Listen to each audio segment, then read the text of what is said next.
Good evening to you, friends. Welcome to 9 News Now. I'm Greg Merriweather. Louisiana's Attorney General Liz Murrow testified today before a U.S. Senate Health Committee in Washington about those abortion drugs you've heard so much about. She says despite Louisiana's near total ban on abortion, these pills are still entering the state.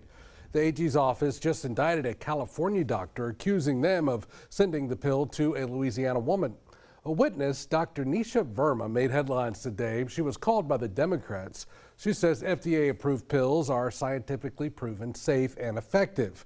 That led to this. A pregnant woman who took pills that Margaret Carpenter from New York mailed to her at 20 weeks gestation and ended up in the emergency room while her baby was left in a dumpster. Knowing that mifepristone and misoprostol are safe and effective for miscarriage management, I took these medications myself a few months ago after my husband and I experienced a devastating pregnancy loss. It's only FDA approved up to week 10. Would you prescribe these drugs for someone who is at week 20 of her pregnancy? I would not prescribe them in the way you're describing. Now, What we're talking about no, here, please. Let her answer the question. No, she answered the question. It's not here to go beyond answering the question, Bernie. Next. That doctor also would not answer whether or not a man could get pregnant. Dr. Verma also continued that says that the discomfort with abortion should not be used as an excuse to distort the facts about drugs. The Attorney General, for her part, from Louisiana, and Senator Bill Cassidy insist they are causing serious complications.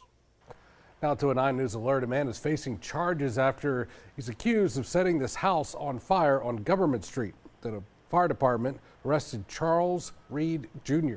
Officials say the fire, which happened this past Sunday, caused about $1,000 in damages. Mardi Gras crews in Jefferson Parish will be dealing with some changes this year. The Jefferson Parish Council says all riders will be required to wear masks. There are some exceptions for royalty, children, and those with disabilities. All tractor drivers will have to line up earlier. The parish leaders say they are hoping this will keep the parades on time while also limiting the spread of illnesses. All right, let's get you over to Dr. Steve over in the Weather Center where things are fun. Hey, Steve.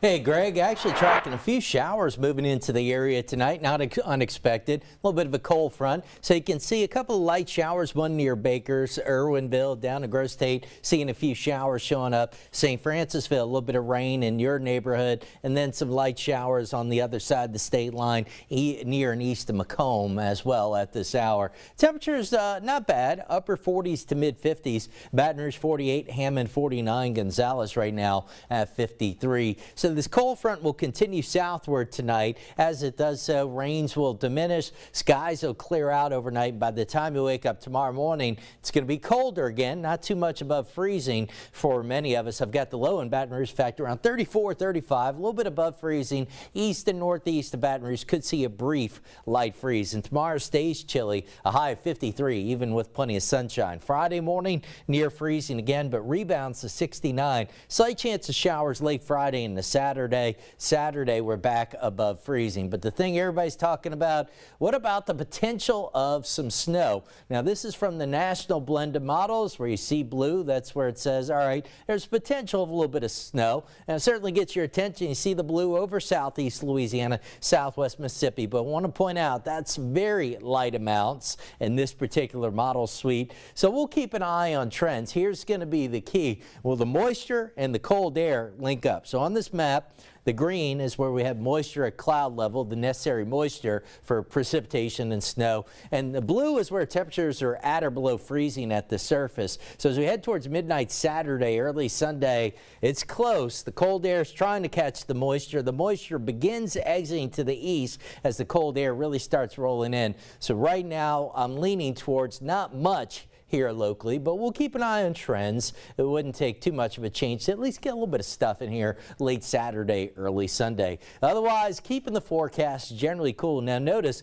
precipitation chances into the weekend only running 20 to maybe 30%, and cool weather continues next week with some more mornings that may be near or slightly above freezing. Greg. All right, Steve, thank you. Don't forget the 9 News app, always a great way to stay up on all things